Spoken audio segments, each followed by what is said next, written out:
سب سے پہلے آپ کو بتائیں کہ وزیراعظم شہباز شریف سے چیئرمین پیپلز پارٹی بلاول بھٹو زرداری کی ملاقات ہوئی۔ بلاول بھٹو زرداری کی سفارتی وفد کی امریکہ اور یورپ میں ملاقاتوں کے حوالے سے بریفنگ۔ وزیراعظم کا بھارتی پروپیگنڈا بے نقاب کرنے پر بلاول بھٹو سمیت وفد کے دیگر ارکان کو خراج تحسین۔ وزیراعظم نے کہا کہ سفارتی وفد کے اعزاز میں یہ عشائیہ ان کی جانب سے دیا گیا اور عالمی سطح پر پاکستان کے موقف کی بھرپور اور بہترین ترجمانی پر آپ سب کو مبارکباد پیش کرتا ہوں۔ وزیراعظم نے یہ بھی کہا کہ سفارتی وفد نے پاکستان کا مقدمہ قومی جذبے سے لڑا اور کامیاب ہو کر لوٹے۔ بلاول بھٹو زرداری نے نہایت احسن انداز میں پاکستان کے موقف کو بیان کیا۔ بھارت کو اپنے بلا جواز جنگی جنون کی بھاری قیمت اٹھانا پڑی۔ بجٹ میں تنخواہ دار سمیت سب طبقات کو ریلیف دینے کی کوشش کی، یہ بھی کہا گیا وزیراعظم کی جانب سے، اور انہوں نے یہ بھی کہا کہ بجٹ سازی میں تمام اتحادیوں کی شمولیت پر شکر گزار ہوں۔ اور وزیراعظم شہباز شریف سے چیئرمین پیپلز پارٹی بلاول بھٹو کی زرداری کی ملاقات ہوئی ہے، جس کی تفصیلات سے آپ کو آگاہ کر رہے ہیں۔ امریکی صدر ڈونلڈ ٹرمپ اسرائیل اور ایران سے ناخوش۔ اسرائیل اور ایران دونوں نے جنگ بندی کی خلاف ورزی کی ہے۔ ایران اور اسرائیل سے خوش نہیں ہوں، اچھا نہیں لگا۔ جنگ بندی کے فوری بعد اسرائیل نے شدید حملے کیے۔ اسرائیل اور ایران کا چند گھنٹے بعد ہی ایک دوسرے پر جنگ بندی کی خلاف ورزی کا الزام۔ ایران کی جانب سے اسرائیل پر میزائل فائر کیے گئے۔ تہران میں ایرانی حکومت کو نشانہ بنائیں گے، جنگ بندی کے خلاف ورزی کا پوری طاقت سے جواب دیں گے۔ اسرائیلی وزیر دفاع نے یہ دھمکی دی۔ میزائل حملے میں 11 اسرائیلی ہلاک، 30 سے زائد زخمی۔ اسرائیلی میڈیا کے مطابق ایرانی میزائل نے ایک عمارت کو نشانہ بنایا جو مکمل تباہ ہو گئی۔ ایران کی اسرائیل پر میزائل حملے کی تردید۔ جنگ بندی کے بعد کوئی حملہ نہیں کیا۔ اسرائیل نے جنگ بندی کے بعد 3 حملے کیے، یہ ایرانی فوج کی جانب سے الزام لگایا گیا۔ امریکی صدر ڈونلڈ ٹرمپ کا اسرائیلی وزیر اعظم نتن یاہو سے ٹیلی فونک رابطہ ہوا۔ عرب میڈیا کے مطابق ڈونلڈ ٹرمپ کی اسرائیلی وزیر اعظم کو ایران پر حملے نہ کرنے کی ہدایت۔ نتن یاہو نے مبینہ طور پر ٹرمپ سے کہا کہ وہ حملہ منسوخ کرنے سے قاصر ہیں۔ نتن یاہو نے الزام عائد کیا کہ حملہ اس لیے کیا کیونکہ ایران نے جنگ بندی کی خلاف ورزی کی۔ نتن یاہو ایران پر محدود حملہ کرنے پر بضد ہیں۔ کسی بھی حالت میں کسی کی بھی جارحیت قبول نہیں کریں گے، کسی کے سامنے سر نہیں جھکائیں گے، ہم نے کسی کو کوئی نقصان نہیں پہنچایا۔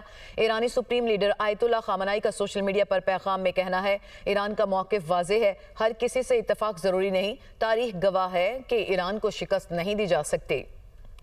ادھر اسرائیل اور ایران کے درمیان 12 روز بعد جنگ بندی ہو گئی۔ اسرائیلی وزیر اعظم نتن یاہو اور ایران نے سیز فائر کی تصدیق کر دی۔ جنگ بندی کی ٹرمپ کی پیشکش سے متفق ہوں۔ اسرائیل نے آپریشن رائزنگ لائن کے تمام مقاصد حاصل کر لیے ہیں۔ ایران کے جوہری اور بیلسٹک میزائلوں کے خطرے کا خاتمہ کر دیا۔ درجنوں ایرانی حکومتی اور عسکری اہداف تباہ کیے گئے ہیں۔ اسرائیل قومی سلامتی پر کوئی سمجھوتا نہیں کرے گا۔ نتن یاہو کی گفتگو۔ ایران نے پاکستانی وقت کے مطابق صبح 9 بجے جنگ بندی کی۔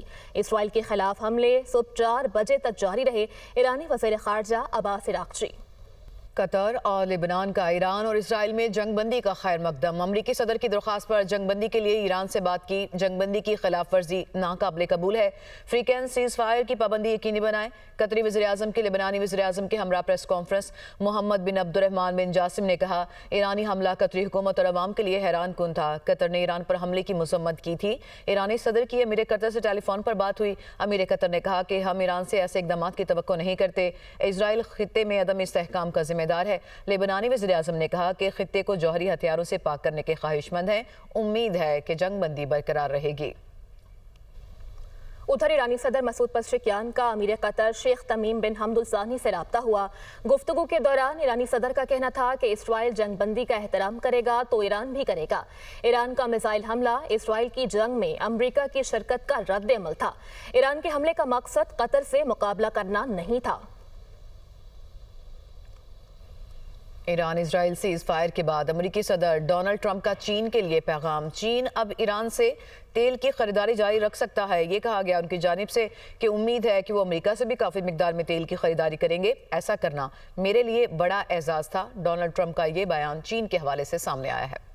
ایران اسرائیل جنگ بندی، عالمی منڈی میں خام تیل کی قیمتوں میں کمی آ گئی ہے۔